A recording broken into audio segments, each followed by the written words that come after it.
नमस्कार मंडळी, food with mamma मध्ये तुमचे स्वागत आहे. आज आपण खूप छान रेसिपी बनवत आहोत.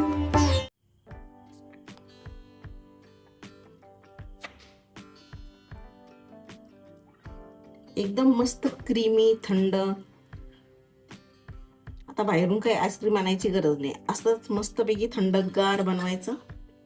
शेवट आपलं पायसम रेडी आहे. मस्त आणि छान रोज पेटल असं छान थंडगार आणि या उन्हाळ्यामध्ये थंडावा देणारं पायसम नक्की बनवा. नमस्कार सर्वांना, माझ्या यूट्यूब चॅनलमध्ये आपलं सर्वांचं खूप स्वागत आहे. आज मी एक उत्तम कुलन बनवणार आहे. तुम्ही म्हणाल कसा कुलन? चक्क शिजवलेला भात दिसतो इथे. हो, आपण या शिजवलेल्या भातापासून कुलन बनवणार आहोत. तेही पोटाला या उन्हाळ्यामध्ये अत्यंत थंडावा मिळेल. चला कसा बनवलाय ते दाखवते. आता तुम्ही इथे बघू शकता मी काय काय इन्ग्रेडियंट घेतलेले आहे. इथे शिजवलेला भात आहे. इथे मी साधारण 1 वाटी गूळ घेतलेला आहे. उन्हाळ्यामध्ये गूळ हा आपल्या पोटाला एकदम थंडावा देतो, त्यामुळे आपण मस्तपैकी उसाचा रस वगैरे या उन्हाळ्यात पिऊ शकता. तर हा मी कुलन तिथे साखर अजिबात वापरणार नाही आहोत. तर तुम्हाला साखर वापरायचीच असेल तर तुम्ही जी धाग्याची जी खडी साखर मिळते ती वापरू शकता. इथे मी गोडसाठी साधारण 1 वाटी गूळ पावडर घेतलेली आहे. आता थोडीशी आपल्याला अर्धा चम्मच मी ना इथे सोप घेतलेली आहे. आपल्याला तूप लागेल, साधारण 1 मोठा चम्मच तूप आहे हा. आता इथे मी थोडे ड्रायफ्रुट्स घेतलेले आहे. त्यामध्ये मी पिस्ता, काजू आणि बदाम घेतलेले आहे. आता इथे 4-5 विलायची घेतलेली आहे. आणि अगेन 1 मोर इन्ग्रेडियंट, ज्याने की आपलं पोटाला खूप उत्तम थंडावा मिळेल, म्हणजे गुलाबाच्या पाकळ्या. आणि इथे मी गाईचं दूध घेतलेले साधारण 1 वाटी. चला कसा बनवलाय ते दाखवते.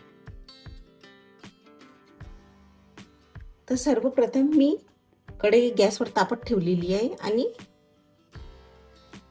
हा 1 मोठा चम्मच तूप घेतलेले आहे. हे गाईचं तूप आहे. तूप जरा वितळलं की त्यामध्ये हे जे ड्रायफ्रुट्स घेतलेले मी, काजू, बदाम आणि पिस्ता, हे जरासे मंद आचेवर रोस्ट करून घ्यायचे. एकदमच असे लाल करायचे नाही, जरा जरा काजूला डाग पडेल आणि त्याला तपकिरी कलर येईल. तुम्ही बघू शकता जरा ड्रायफ्रूटचा कलर बदलतोय बघा. या पद्धतीने ड्रायफ्रूट जरा लाल करून घ्यायचे. आता मी ड्रायफ्रूट जरा रोस्ट करून घेतलेले आहे. आता यामध्ये आपण ही सोप घालणार आहोत आणि लगोलगच हा भात.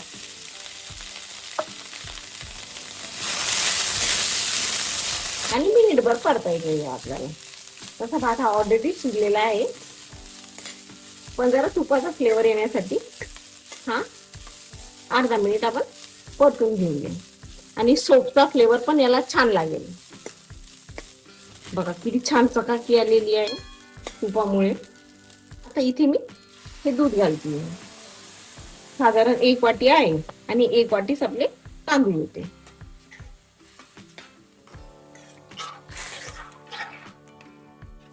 आता याला मंद गॅसवर साधारण 15 ते 20 मिनिटं असं सतत ढवळत राहायचंय, म्हणजे याला छान दाटसरपणा येईल. ही एक बेंगोली रेसिपी आहे जी उन्हाळ्यामध्ये केली जाते. याने पोटाला छान थंडावा मिळतो. आणि शिवाय आपल्या घरात जर राईस एक्स्ट्रा उरला असेल, तुम्ही हे आधीमध्येही बनवू शकता. त्याला याला मंद गॅसवर आपण छान उकळू देऊया.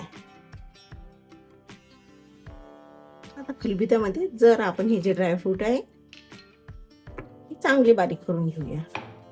ते एकदमच पावडर नाही करायची, जरा दरदरीत ठेवायचे. आता खलबत्त्यामध्ये आपण या ज्या विलायची या जरा बारीक करून घेऊया, म्हणजे याची पावडर करून घेऊया. आता इलायचीची छान पावडर करून घेतलेली साल बाजूला करून घेते.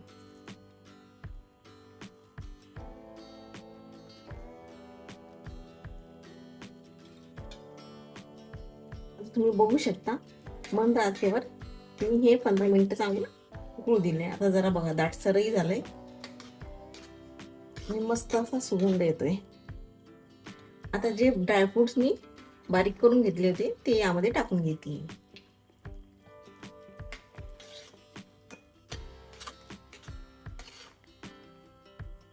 आता गॅस बंद केलाय आणि ही गुळ पावडर टाकते. गॅस बंद केल्यावरच गुळ पावडर टाकायची, म्हणजे दूध आपलं फुटणार नाही. आणि हे छान मिक्स करून घ्यायचं.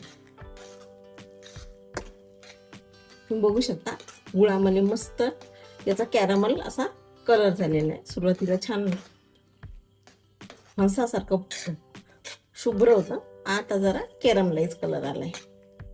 तुम्हाला हवे असेल थोडंसं गोड तर तुम्ही अजून गुळ पावडर वाढवू शकता. पण एवढ्या तांदूळ म्हणजे एवढ्या भाताला साधारण अर्धी वाटी जी घेतलेली आहे मी मापात, त्यांनी ही जी पायसम आहे अतिशय उत्कृष्ट बनतं आणि चवीला पण मापात गोड बनतं. आता मी पुन्हा गॅस लावतीये. साधारण 2 मिनिटं आपण याला शिजू देऊया.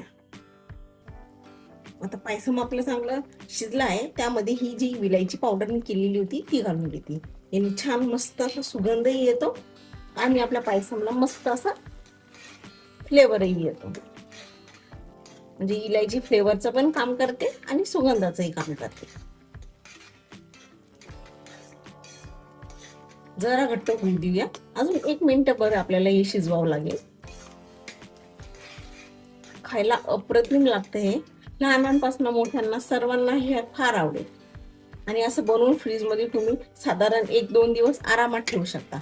पण काय होतं, इतकं छान बनतं ना हे की म्हणजे राहणारच नाही, हे लगेच संपून जाईल. चला आता हे छान शिजलंय, बघू शकता. आता आपण गॅस बंद करूया. आता आपलं पायसम बऱ्यापैकी थंड झालेलं आहे. यामध्ये मी ह्या गुलाबाच्या पाकळ्या टाकते. आता हे आपण फ्रीज मध्ये ठेवू शकता. तुम्हाला जर एकदमच घाई वगैरे असेल आणि चिल्ड पाहुणे जर येत असेल आणि चिल्ड सर्व करायचं असेल, तुम्ही हे डीप फ्रीजर मध्ये पण ठेवू शकता. साधारण एक तासात मस्त सेट होईल. आणि नॉर्मल जर आज बनवायचं म्हणजे रात्री आणि दुसऱ्या दिवशी तुम्ही सकाळी हे नॉर्मल फ्रीज मध्ये ठेवून थंड थंड सर्व करू शकता. चला आता याला मी फ्रीज मध्ये सेट होण्यासाठी ठेवून देते. पायसम एकदम मस्त चिल्ड झालेला आहे. मी फ्रीज मध्ये साधारण 8 तास ठेवलं होतं हे. चला आपण मस्तपैकी थंड थंड आता याला सर्व करून घेऊया.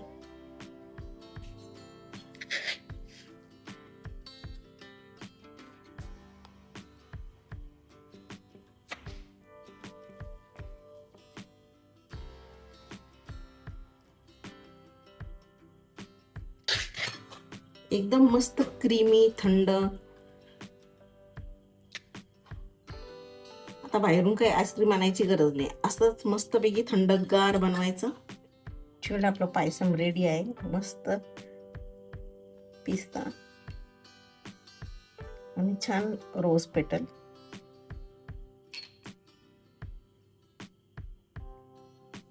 असं छान थंडगार आणि या उन्हाळ्यामध्ये थंडावा देणारं पायसम नक्की बनवा. तुम्हाला अशाच छान नवनवीन आणि सुंदर रेसिपींसाठी माझ्या चॅनलला नक्की सबस्क्राईब करा. थँक्यू.